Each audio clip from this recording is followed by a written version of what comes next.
Assemblymember Chow. You have one item, AB 1258.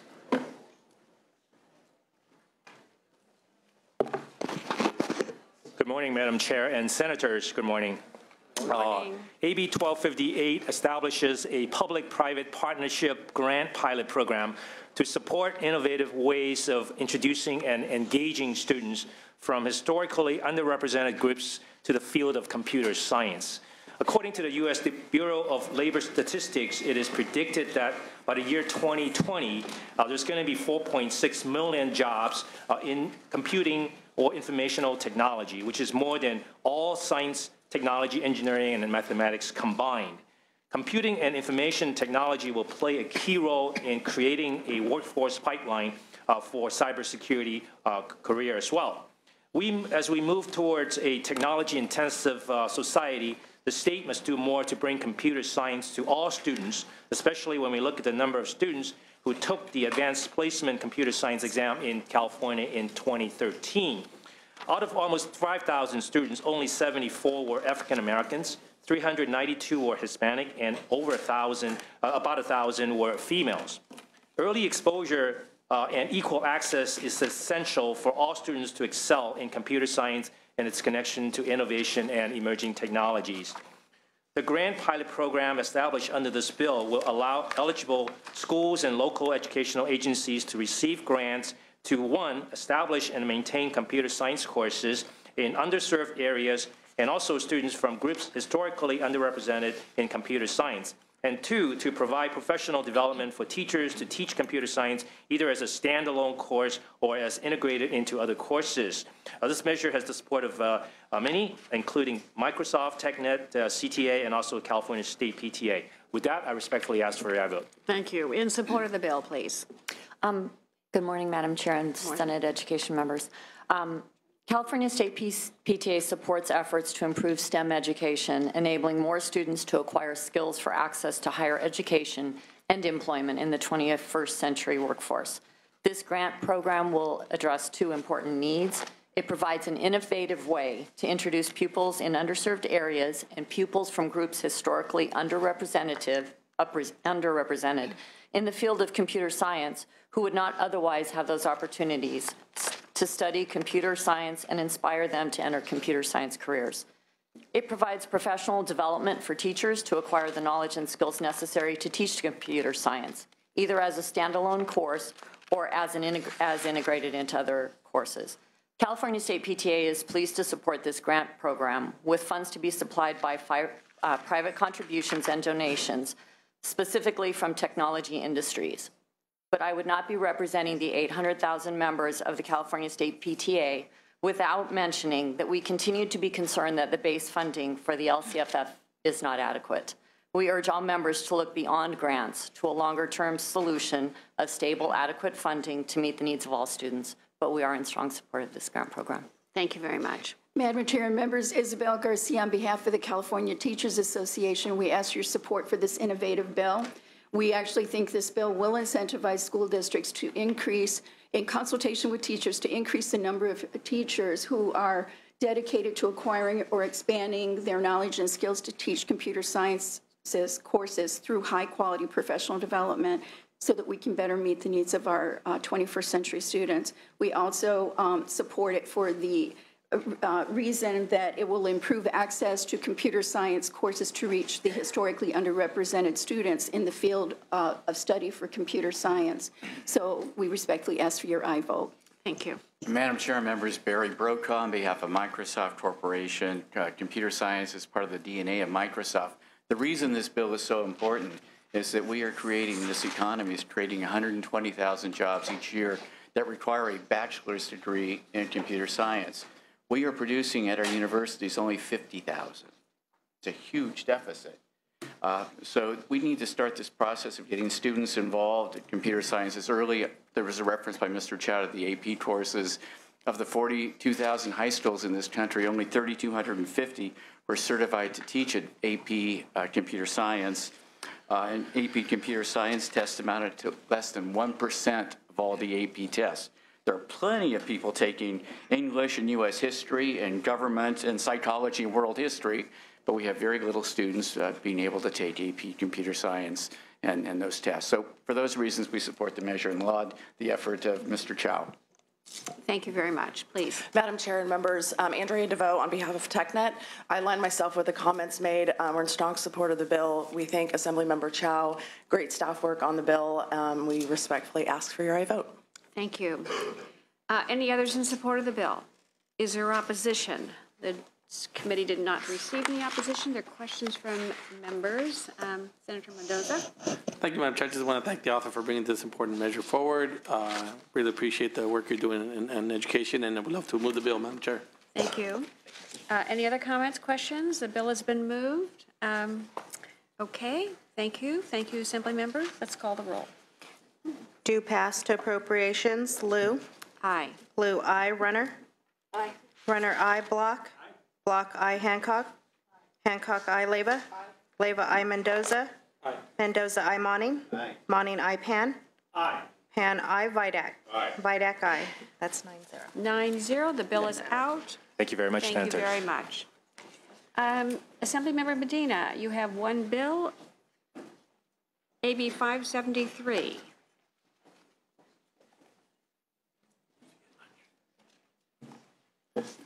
Madam Chair and members, I'd like to begin by saying that I accept the amendments as outlined in the analysis.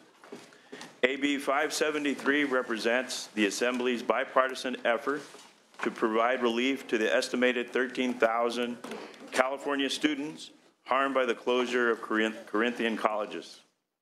Specifically, this bill will help students access community colleges through waiving fees for needy students and providing counselors to aid in the transfer and enrollment process.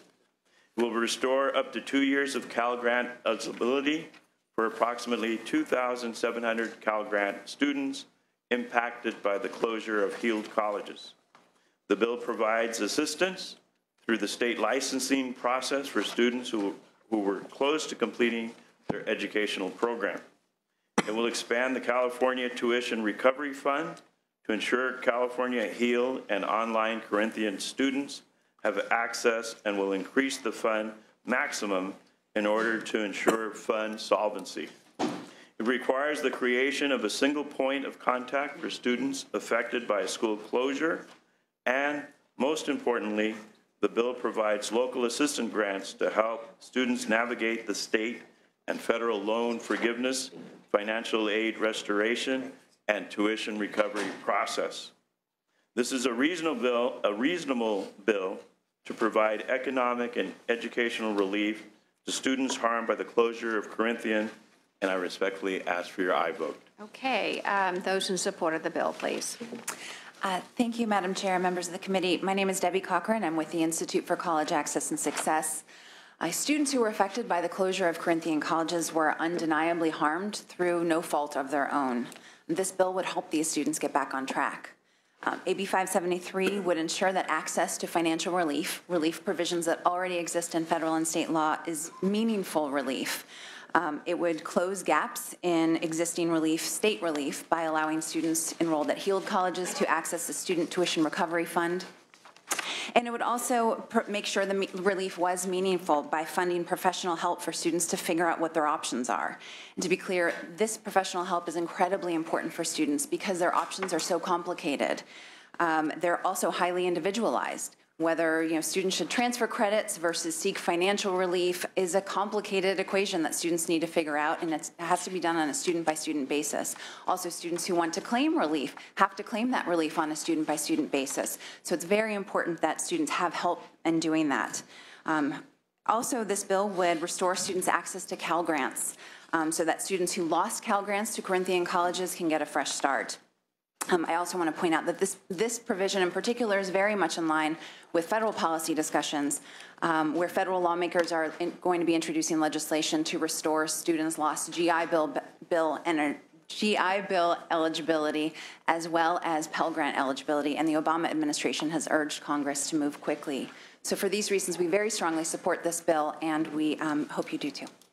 Thank you. Others in support? Good morning, Jennifer Baker with the California Teachers Association. We believe that California's community college system is one of the most effective systems of higher education in the nation, and that we provide the best quality of services and the most affordable services to students. It's unfortunate what happened to students that attended Heald College. What we believe that with the help of AB 573, this is going to help these students to have a new educational opportunity that can even further, hopefully, expand the opportunities that they may have had while they were attending Heald, and we urge your support on the measure.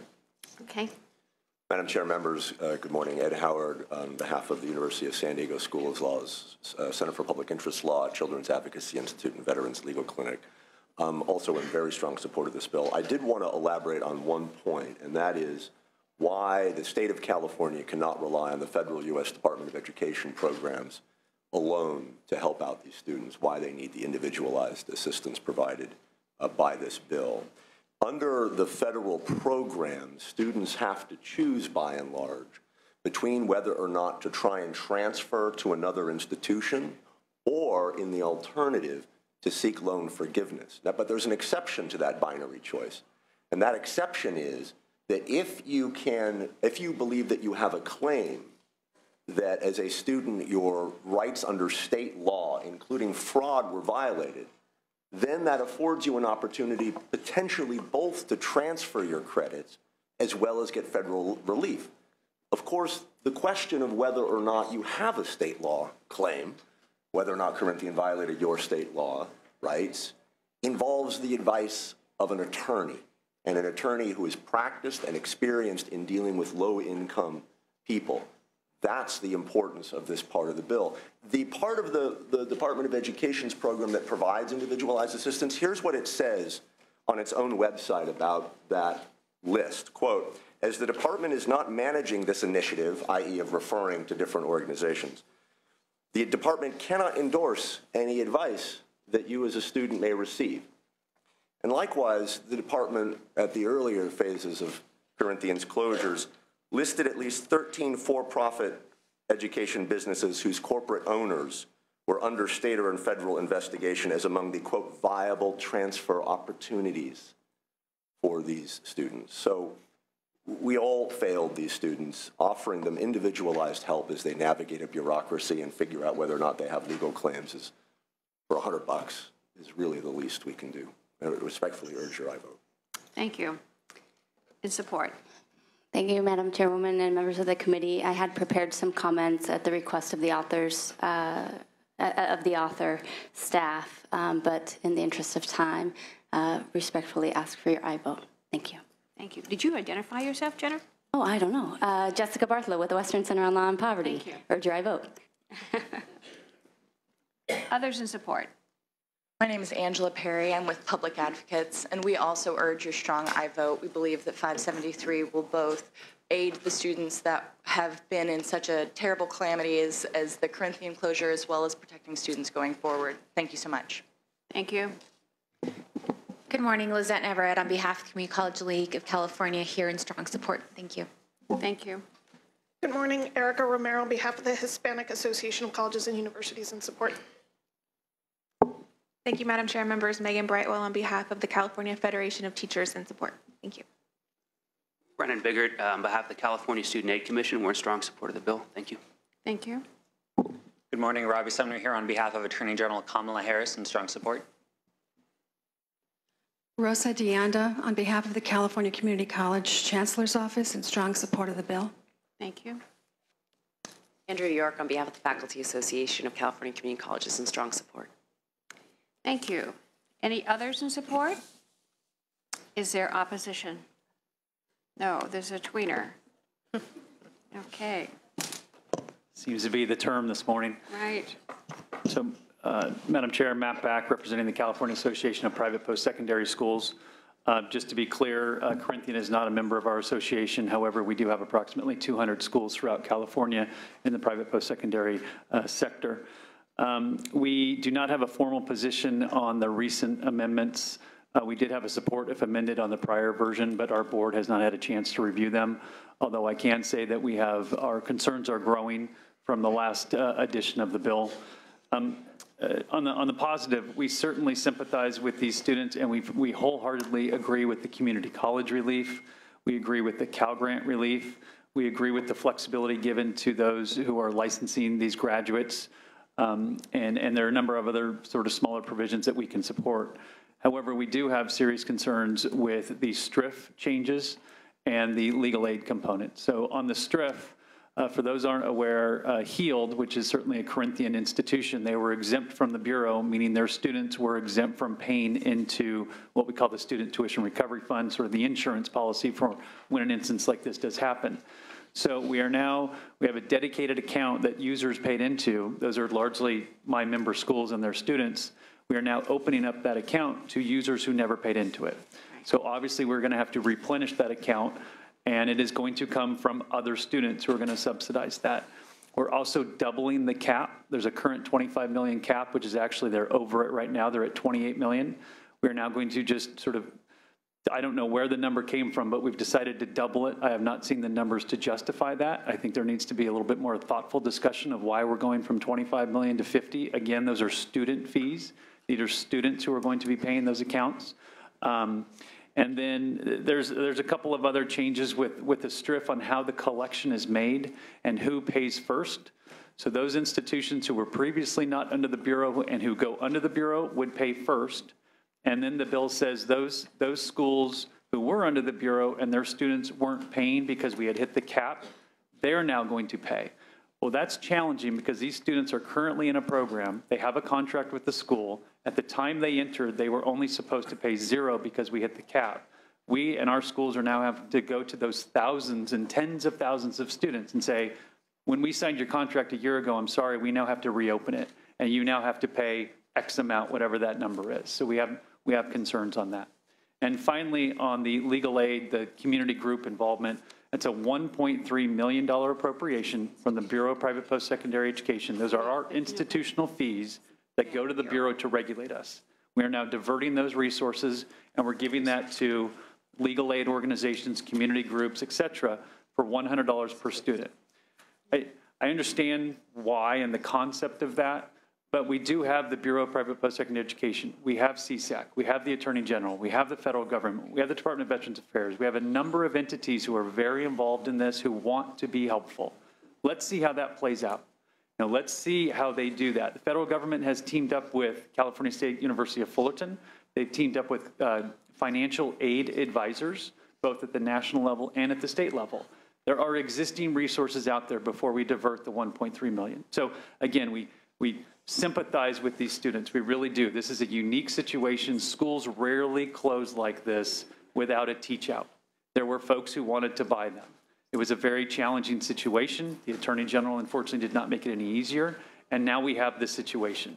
And we want to be helpful, but let's be careful in how we do it. There are implications in the long run.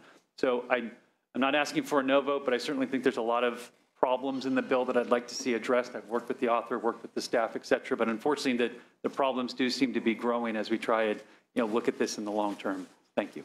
Thank you very much. Any others opposed to the bill? Okay, any questions from members? This is a very unusual situation. Hopefully it's unusual. And I too have, in my own mind, am concerned about HEALD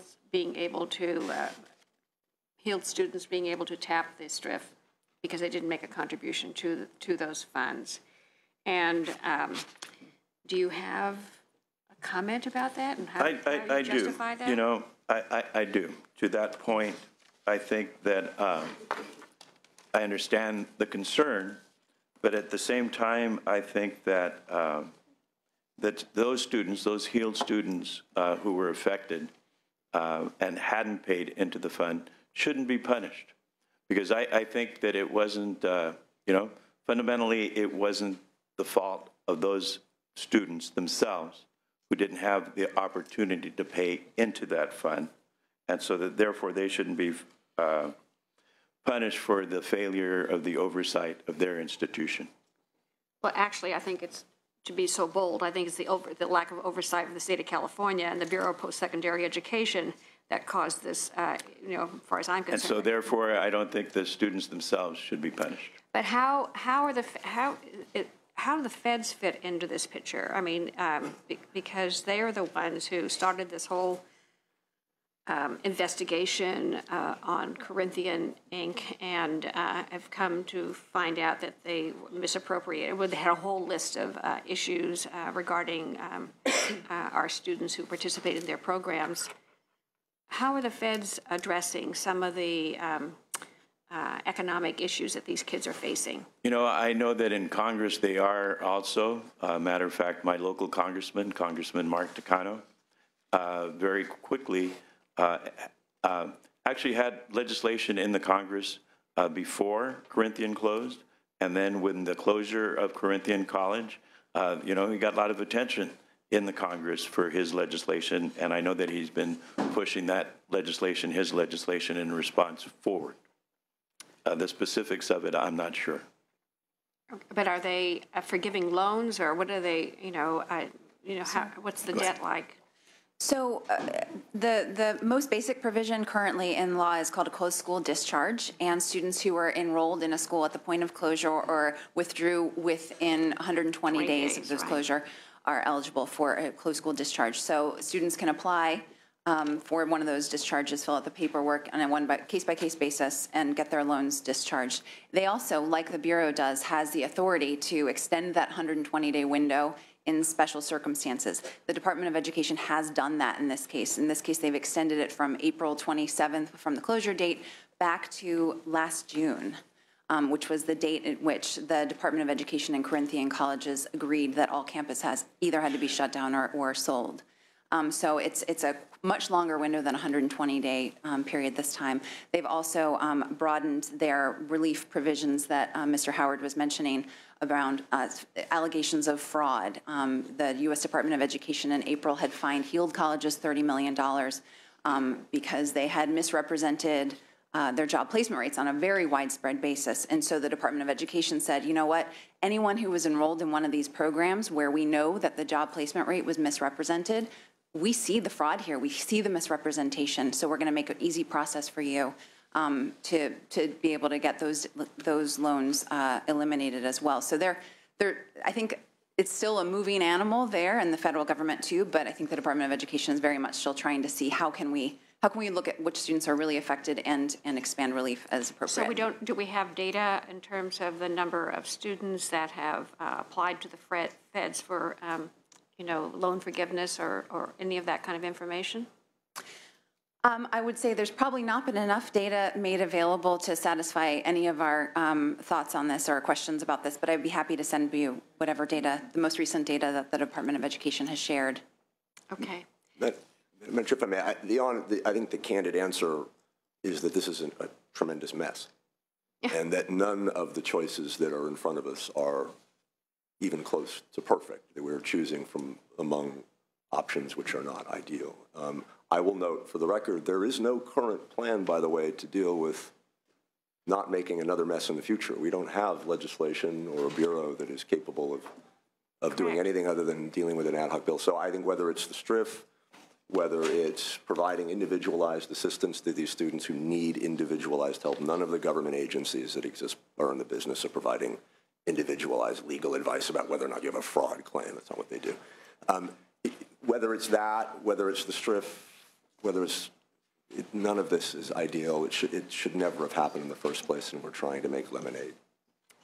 Okay. Chairwoman, I would also add that if, with the funding to legal services, because it would come from the state, it could have reporting opportunities and provide a stream of information to the state legislature and oversight here that could then inform our recommendations to the federal administrators. I think it would be a very helpful place to learn more about how these students are being impacted by these policies and the kinds of opportunities available to renegotiate or get rid of their debt. Thank you. Senator Block. Yeah, thank you, Madam Chair. I'm proud to be principal co-author of this bill along with the Assemblyman, and Mr. Back's arguments against are reasonable. But we're in a special situation here, and It's been called unfortunate. It's much more than unfortunate. This is a tragedy for the students and their families who are involved, and it's criminal. I mean, I'm sure there will be criminal proceedings down the road. And unfortunately, the state is complicit in the crime because the state agency, as the chair pointed out, BPPE, that didn't do the job it should be doing to assure that these things don't happen. So what we were left with is a disaster, and the state does disaster relief. And this is disaster relief for these families, and with that, I move the bill. Okay, thank you. Any other comments or questions from members? This is a work in progress. You are meeting with the tweener? It is, and we will continue to work to look for ways that we can and make some recommendations to the Bureau. The Bureau is up for sunset review in this fall. So and yesterday we had a joint committee meeting of the veterans in higher education, looking on what we can do moving forward. Good. Okay. All right. With that, the bill has been moved. Please call the roll. Do pass as amended to appropriations. Liu? Aye. Liu, aye. Runner? Block? Aye. Block, aye. Hancock? Hancock, aye. Leyva? Aye. Leyva, aye. Mendoza? Monning? Pan? Aye. Pan, aye. Vidak? 5 votes, sufficient for passage. We'll keep the roll open for our absent members. Thank you, Madam Chair. Thank you very much. Assemblymember Irwin, thank you for your patience. You have one item, item 6, AB 770.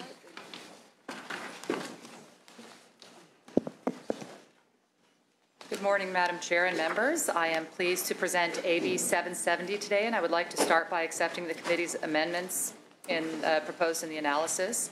This bill was the basis for the Basic Skills and Student Outcomes Transformation Program included in this year's budget and supported with $60 million in one-time Prop 98 funds.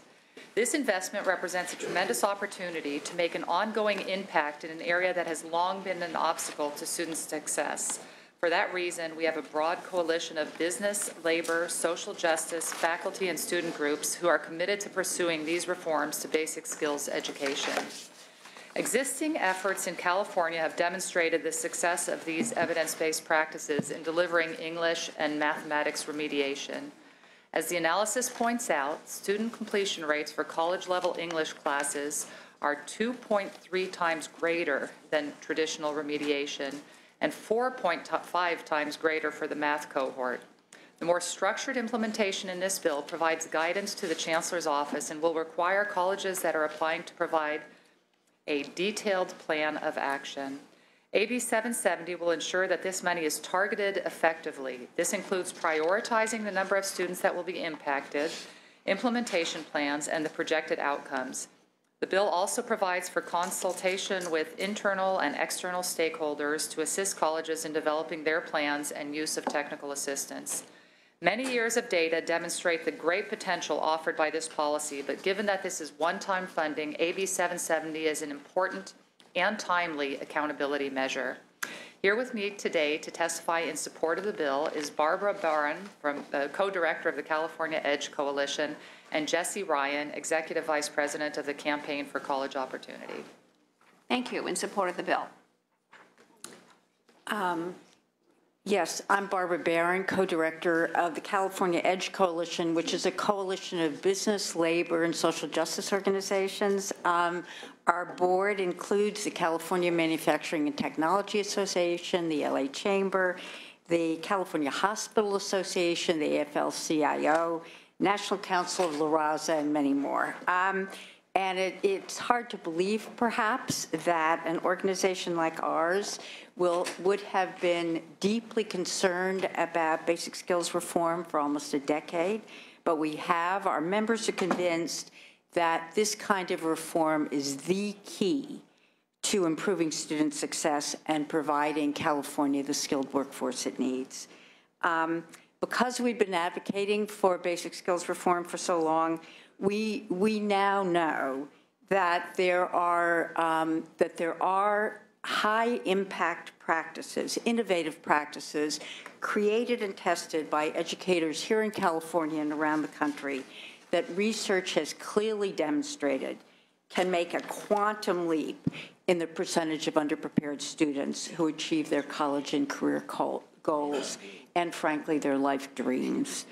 We're thrilled, absolutely thrilled, and grateful that the Basic Skills and Student Outcomes Transformation Program based on AB 770, authored by Assemblywoman Irwin and included in the budget, provides funding for implementing these practices and bringing them to scale across the California community college system. However, effective implementation is crucial.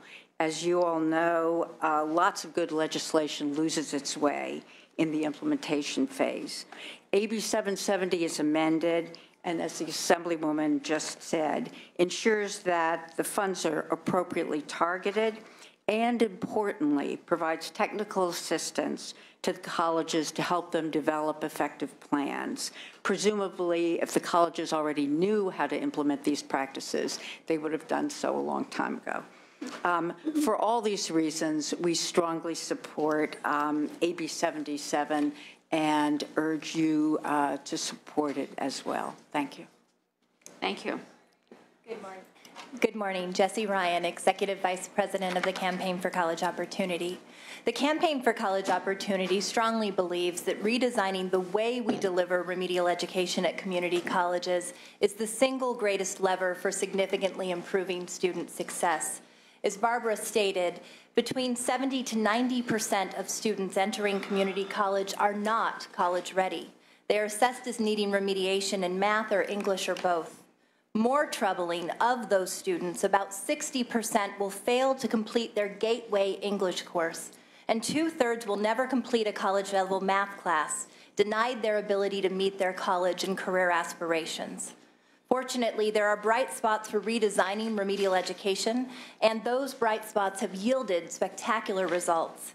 We believe under your leadership, based on AB 770 and included in the budget, that the Basic Skills Students and Outcomes Transformation Program has the potential to bring these programs to scale for the benefit of all students across the state and end the continued exodus of promising students.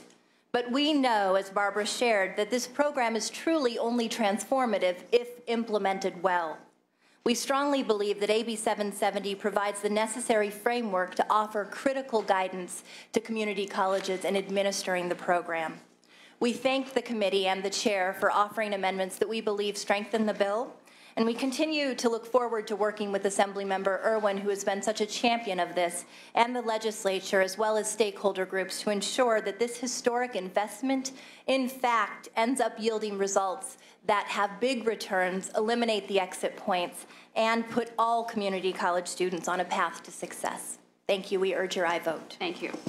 Good morning. Jennifer Baker with the California Teachers Association, in strong support of the measure. There have been ongoing conversations over the years of the need to provide systemic services to improve remedial education. This is a very comprehensive measure that includes all the myriad of parties that are involved in providing services to students.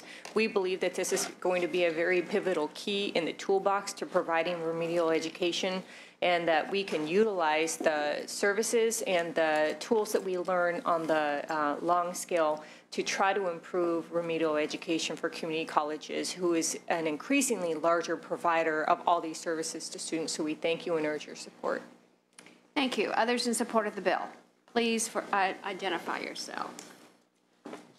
Mariana Ramirez on behalf of MALDEF, the Mexican American Legal Defense and Educational Fund, in strong support. Thank you. Nicole Rice, California Manufacturers and Technology Association, also a member of the EDGE Coalition, in strong support. Thank you. Andrew Campbell with the Community College Completion Corps and the Associated Students of Messenger College. I strongly urge an aye vote. Thank you.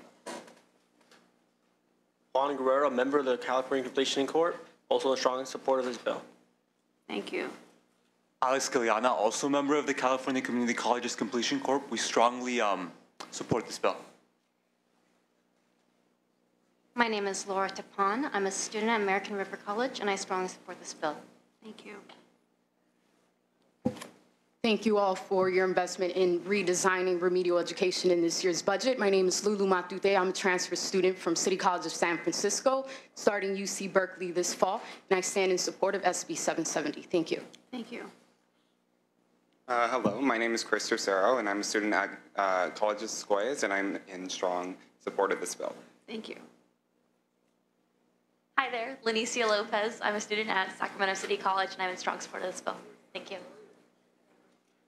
Timothy Tyler from the representing the colleges of Southern California junior colleges, and as a college graduate of junior colleges here in California, I strongly support this bill because it did help. From also sitting on student government as a senator, I saw the basic needs for the students in basic skills education. They actually do need these services, and it needs to be strongholded a little bit more. So I do urge that the committee, along with Madam Chair, do support this bill. Thank you guys very much. Thank you. Itavia Peters, along with the Cooperative Education. Some time ago, I actually had to relearn everything. So having some of the basic skills in the community college level was very helpful. So I do really hope that you guys support this bill. Thank you. Jocelyn Felicana, student at San Diego Miramar College, and I'm in strong support of AB 770. Olivia Light, student trustee at San Diego Miramar College and also employee of the Outreach and Assessment Center. Due to my experience working in the Assessment Center and the strong amount of students that are in need of basic skills, I strongly support AB 770. Thank you. My name is Marla Bell, current student at City College of San Francisco, and I strongly support this bill. Hi, my name is Kevin Brown. I'm a transfer student from City College of San Francisco, starting at UCLA, and I'm also with College for Campaign for College Opportunity, and I'm strongly supportive of this bill. Hi, Doug Dyerson, also a student within the Community College of California. Strong support of this bill. Hopefully this board is as well. Thank you. Madam Chair, Senators, Manny Diaz representing San Jose Evergreen Community College District in support. Thank you. Lizette Everett on behalf of the Community College League of California here in support. Thank you. Okay, any others in support of the bill? Is there any opposition to the bill? The committee didn't receive any. Are there any questions from members? The bill has been moved. I have a quick question here. On page 3 of the analysis, it indicates that in 2011-12, there were 16 pilots in the community colleges to try to accelerate the remediation classes, basic skills classes, and I'm just curious as to whether or not those pilots are still going on or whether or not they can be scaled up as best practices, et cetera? Yes, actually those pilots were the basis for the different strategies that we had proposed in the Basic Skills Students and Outcomes Transformation Program. So they are still going on. Unfortunately, they often only exist with 1 or 2 course offerings. So the hope is to take them to scale at the colleges where they are currently in existence and to scale them at other campuses across the state. And those, in fact, were the programs that we had quoted statistically had yielded those very large gains. Okay, great. All right. Thank you. No other comment, question? Would you like to close? I would just like to say thank you to all the students that came out to support the bill today. Obviously, it positively affected many of them, and I respectfully ask for your aye vote. Thank you. Please call the roll. Do pass as amended to appropriations. Lou? Aye. Lou, aye. Runner? Aye. Runner, aye. Block? Aye. Block, aye. Hancock? Hancock, aye. Leyva? Leyva, aye. Mendoza? Monning? Pan? Aye. Pan, aye. Vidak? Aye. Vidak, aye. 7. Thank you very much. 7 votes, sufficient for passage. We'll keep the roll open for our absent members. Thank you.